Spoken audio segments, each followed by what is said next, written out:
Hello everyone, welcome to my YouTube channel let's study साथ साथ। जैसा कि आपको पता है, इस चैनल पर अभी वन वर्ड सब्स्टिट्यूशन की सीरीज चल रही है। इसका ये पार्ट 3 है। इससे पहले की वीडियो आई होप आपने देख ही ली होंगी, और अभी तक नहीं देखी है तो चैनल पर जाकर आप उन्हें देख सकते हैं। ठीक है, इनसे आपकी प्रैक्टिस बहुत अच्छी होगी। चलिए शुरुआत कर लेते हैं आज की वीडियो की। आज भी हम 50 वन वर्ड सब्स्टिट्यूशन को सॉल्व करेंगे। First question is succession of rulers belonging to one family। क्या होगा राइट आंसर? ऑप्शंस हैं dynasty, lineage, ancestry, progeny.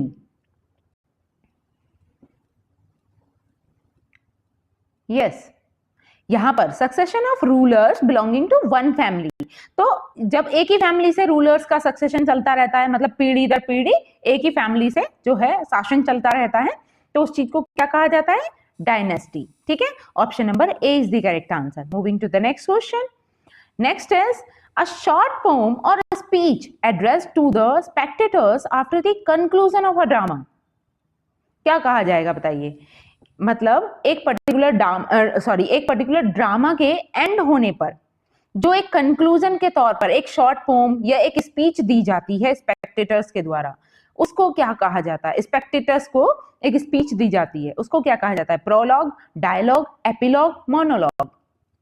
A short poem or speech address to the spectators, spectators को address करते हुए एक short pome या फिर एक स्पीच बोली जाती है after the conclusion of a drama, drama के एंड में।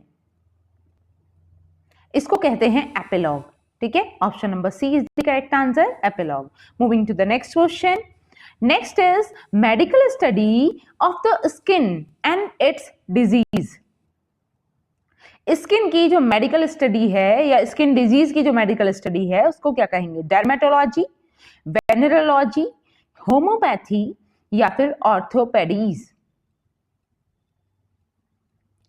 Yes, it is known as dermatology. आपने सुना ही होगा डर्मेटोलॉजिस्ट के name.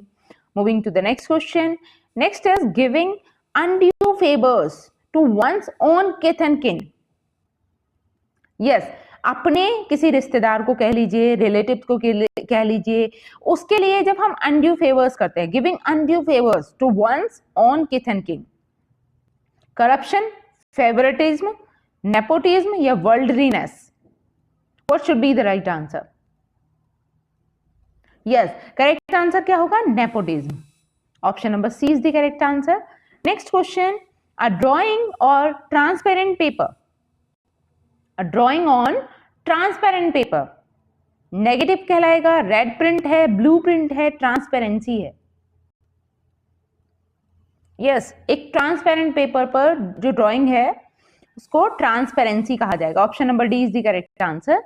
Next question, a person pretending to be somebody he is not. Yes, option है impostor, magician, liar, rogue. A person pretending to be somebody he is not. एक व्यक्ति किसी और की तरह नकल करने का प्रयास कर रहा है, वो प्रिटेंड करने की कोशिश कर रहा है कि वो कुछ और ही बन रहा है। मतलब इम्पोस्टर है, मैजिशियन है, लायर है, रोग है। क्या कहेंगे इसको? इम्पोस्टर, बहरूपिया। ठीक है, option number A is the correct answer. Next is present opposite argument or evidence। Yes, opposite arguments को या evidence को present करना क्या कहलाएगा? Rebut, criticize, rebuff या फिर reprimand। Rebut, criticize, rebuff, reprimand। What should be the right answer? Present opposing arguments or evidence, that is known as rebut। Option number A is the correct answer. और लेकिन इसकी जो spell है उसमें थोड़ा सा एरर है, उसको ध्यान रखना है आपको। इसकी स्पेल है ये रेबट। ठीक है, REBUT, ये वाला V नहीं आएगा। Moving to the next question. Next is indifference to pleasure or pain. Stoicism, docility, reticence, patience. Yes, it is known as stoicism। Option number A is the correct answer. Next is something which is not thorough or profound। Yes, what should be the right answer? Something which is not through or profound. Superfluous, superficial, superstitious, supernatural. Yes, it is known as superficial. Okay, option number B is the correct answer. Moving to the next question. Next is parts of a country behind the coast or a river's bank. Isthmus, hinterland, swamps, archipelage.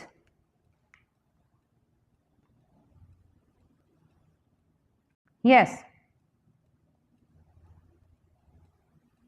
it is known as hinterland. Okay, option number B is the correct answer, hinterland. Moving to the next question. Next is a post without remuneration. Remuneration, एक ऐसी post जो बिना किसी remuneration के या बिना किसी salary के की जा रही है, उसको क्या कहेंगे? Voluntary, honorary, involuntary, sinecure. Yes, कई जगह पर इसकी स्पेल रिम्यूनरेशन भी होती है, एम एन की जगह, एन एम की जगह. इसमें स्पेल चेक कर लेना एक बारी. और इसका जो राइट आंसर होगा वो क्या होगा? Yes, a post without remuneration is known as honorary. Option number B is the correct answer. Moving to the next question. Next is the custom of having more than one husband at the same time. Yes, एक से ज्यादा husband रखने की जो संस्कृति है उसको क्या कहा जाता है? Polygamy, debauchery, bigamy, polyandry. Yes, it is known as polyandry. Okay, option number D is the correct answer. Next is the policy of extending a country's empire and influence. The policy of extending a country's empire or influence, मतलब एक ऐसी policy जिसके द्वारा जो country है, country के empire को, उसके इन्फ्लुएंस को बढ़ाया जाए. इसको क्या कहेंगे? Imperialism, capitalism, internationalism, communalism.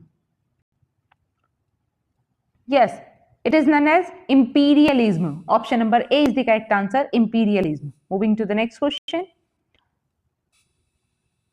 Next is to use troops, etc. to spread out in readiness for battle.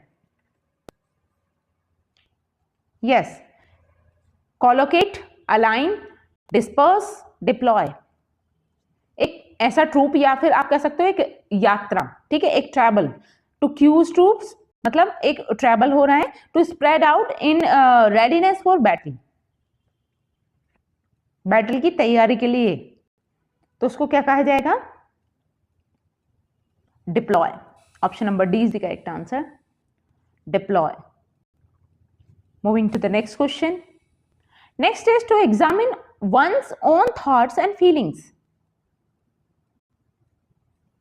Yes, अपने खुद के थॉट्स को, फीलिंग्स को एग्जामिन करने के लिए क्या कहा जाता है? To examine one's own thoughts and feelings. Reflection, introspection, retrospection, meditation. Yes, जब व्यक्ति खुद के थॉट्स को, खुद की फीलिंग्स को इंट्रोस्पेक्ट करता है, मतलब खुद को एग्जामिन करता है, तो उसको कहते हैं introspection. Option number B is the correct answer. Next is one who sacrifices his life for a cause. Soldier, martyr, patriot, revolutionary. Yes, तो उसको क्या कहेंगे? जो अपने जीवन को भी कुर्बान कर देता है, सेक्रीफाइस कर देता है, that is martyr, शहीद. Moving to the next question. One who thinks that human nature is essentially evil. एक ऐसा व्यक्ति जो यही सोचता है कि ह्यूमन नेचर जो है वो अवश्य ही कैसा है? इविल है. क्या कहेंगे इसको? सिनिक, एग्नोस्टिक, मिसोजिनिस्ट या फिर sceptic.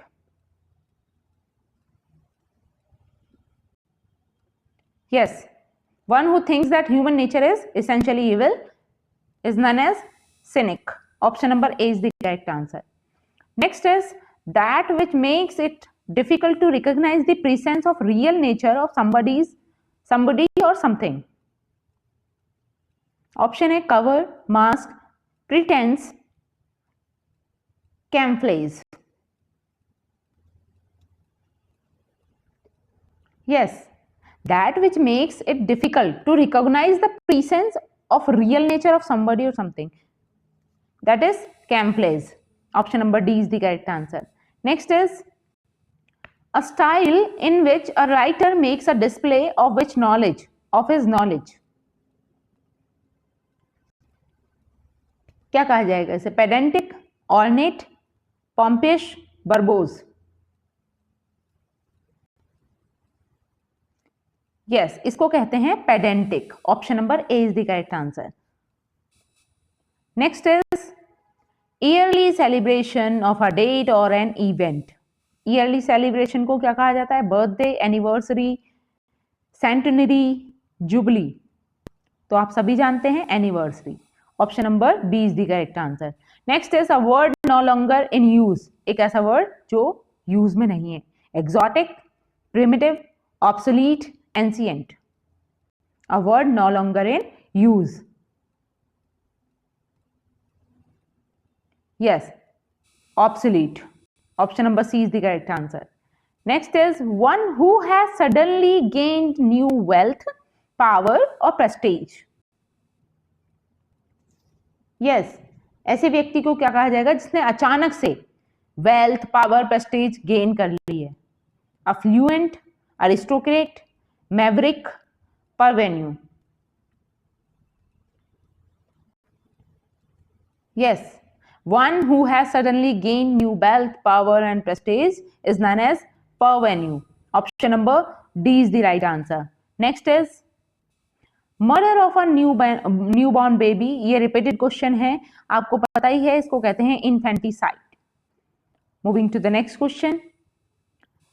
Thing that can be felt or touched.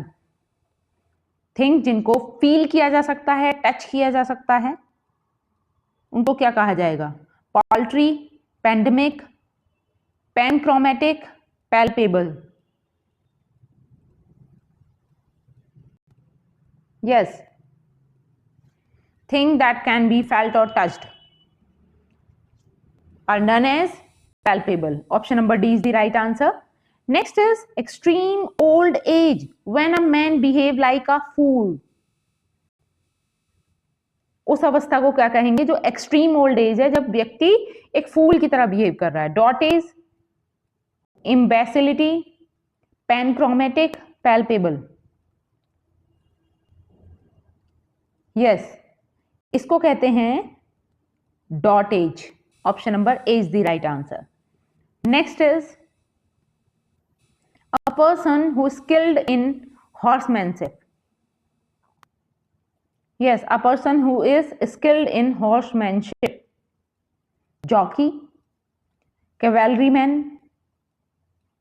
equestrian, cavalier. Yes, he is known as equestrian. Option number third is the right answer. Next is a paper written in one's own handwriting. तो ये भी repeated question है. हस्तलिखित जो लेख होते हैं उनको क्या कहा जाता है? Manuscript, transcript, scroll, parchment. तो आप सभी जानते हैं right answer manuscript. Option number A is the right answer. Next is code of diplomatic etiquette and precedence. क्या कहा जाएगा इन्हें? Formalism, hierarchy, statesmanship, protocol. Code of diplomatic etiquette and precedence, known as protocol. Option number 4 is the correct answer. D is the right answer. Next is of outstanding significance. Outstanding significance के लिए क्या use किया जाएगा? Meaningfulness, omnious, evident, monumental. Yes, outstanding significance is known as monumental. Option number D is the right answer. Next question is a place of good climate for invalids.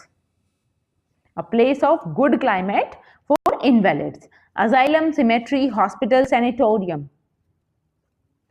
Yes, it is known as sanatorium. Option number D is the right answer. Next is one who promotes the idea of absence of government of any kind when every man should be a law into himself. Yes, one who promotes the idea of absence of government of any kind. Iconoclast, agnostic, anarchist, belligerent. एक ऐसा person जो उस particular idea को promote कर रहा है कि government की एब्सेंस में भी कार्य किए जा सकते हैं, मतलब गवर्नमेंट की एब्सेंस ही अच्छी चीज है. When every man should be a law into himself, तो इसको क्या कहा जाएगा? Anarchist. Option number C is the correct answer. Next is one who can use either of his hands with ease. एक ऐसा व्यक्ति जो अपने दोनों हाथ को परफेक्टली यूज कर सकता है, कोई से भी हाथ से काम कर सकता है. एक्सपर्ट, एम्बीडेक्स्ट्रस, एमेटर या फिर ग्लूटोनस. यस, जो व्यक्ति अपने दोनों हाथों का इस्तेमाल परफेक्टली कर सकता है उसको एम्बीडेक्स्ट्रस कहा जाता है. Option number B is the right answer. Next is medical study of the skin and its disease. तो ये हम पढ़ चुके हैं. मेडिकल स्टडी स्किन की जो होगी उसको क्या कहा जाएगा? Dermatology. Option number A is the correct answer. Next is to talk without respect of something sacred और होली. कोई पवित्र चीज है या फिर कहें ईश्वर है ना, सैक्रेड चीज है और उसको भी, उसके बारे में भी विदाउट रेस्पेक्ट बात की जा रही है, तो उसको क्या कहेंगे? Rudeness, vulgarity, obscenity, blasphemy. Yes, basically ईश्वर की निंदा करना यानी ईश निंदा करना, blasphemy. Option number D is the correct answer. Next is a dramatic performance. एक ड्रामेटिक परफॉर्मेंस को क्या कहा जाता है? मास्क, मास्क, मेस्किट या फिर मॉस्क. तो ड्रामेटिक जो परफॉर्मेंस होगी उसको कहा जाता है मास्क, और ये वाला सही है. Option number A is the correct answer, mask. Moving to the next question. An expression of mild disapproval. एक माइल्ड डिसअप्रूवल के लिए जो एक्सप्रेशन है उसको क्या कहेंगे? Reproof, impertinence, warning, denigration. Yes, what should be the right answer? An expression of mild disapproval is known as reproof. Option number A is the correct answer. Next is a person interested in reading books, nothing else. एक ऐसा व्यक्ति जो सिर्फ और सिर्फ interested है किसमें? Reading books. Okay, book reading में. तो और किसी भी चीज में उसका इंटरेस्ट नहीं है तो उसको क्या कहेंगे? Student, bookworm, scholar, book keeper. तो उसको कहेंगे bookworm. Option number B is the correct answer. Next is a fixed orbit in space in relation to earth. yes, एक फिक्स्ड ऑर्बिट है स्पेस में जो अर्थ से कनेक्टेड है, उसको क्या कहेंगे? Geological, geosynchronous, geocentric, geostationary. what should be the right answer?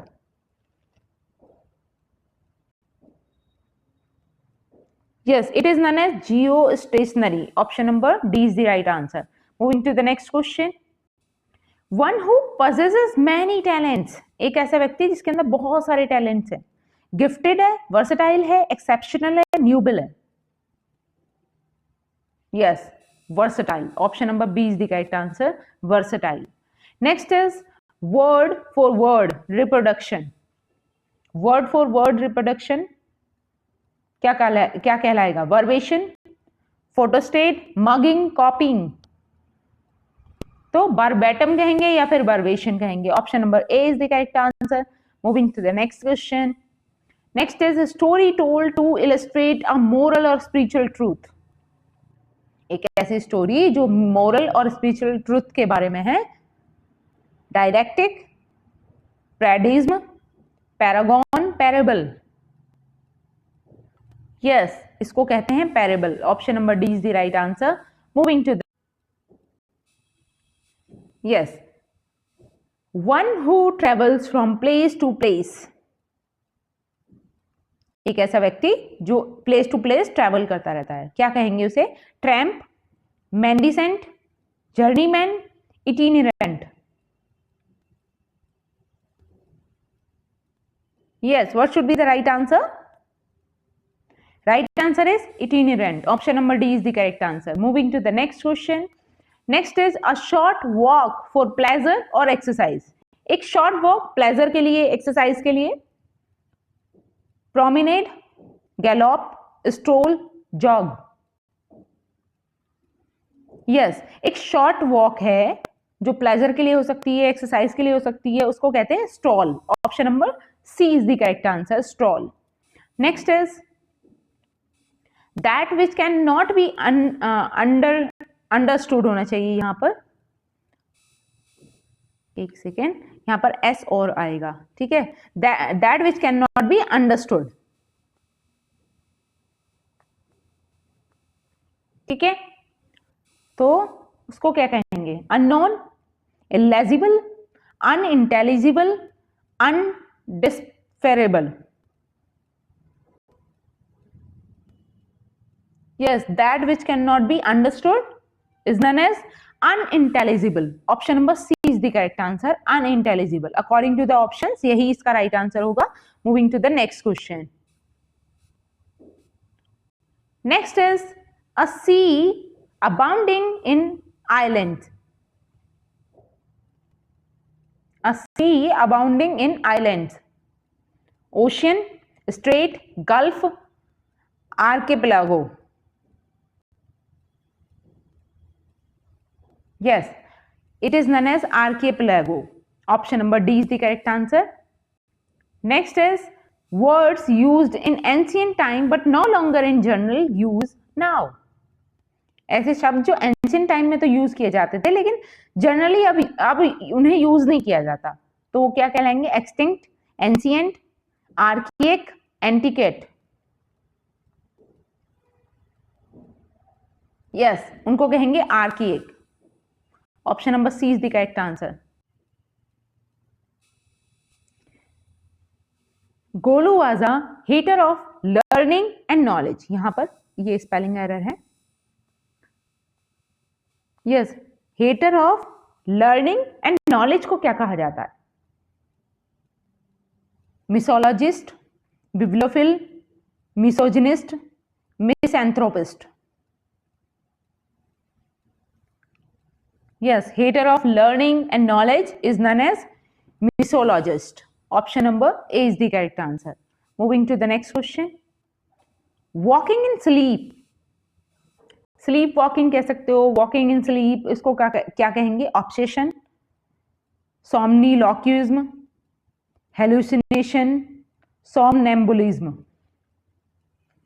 Yes, क्या हो सकता है इसका right answer?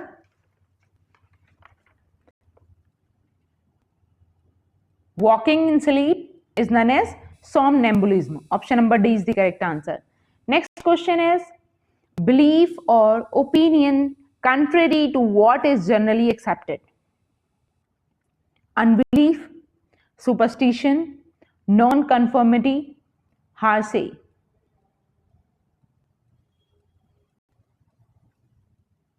Yes, इसको कहते हैं heresy. Option number D is the correct answer. कहावत भी कह सकते हो एक तरीके से, ठीक है.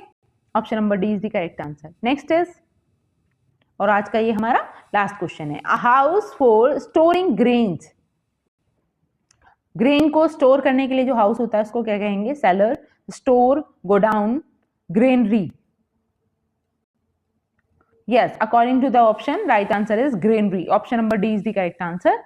ओके देन, आज के लिए हम इतना ही रखेंगे. आई होप मेरी ये वीडियो आपको अच्छी लगी होगी, और अगर वीडियो अच्छी लगी है तो प्लीज इसे लाइक कीजिएगा, शेयर कीजिएगा. कमेंट बॉक्स में अपने सजेशन देना चाहते हैं तो दे सकते हैं, ठीक है. मिलते हैं नेक्स्ट वीडियो में. तब तक के लिए thanks for watching. Keep learning and keep supporting me. Thank you.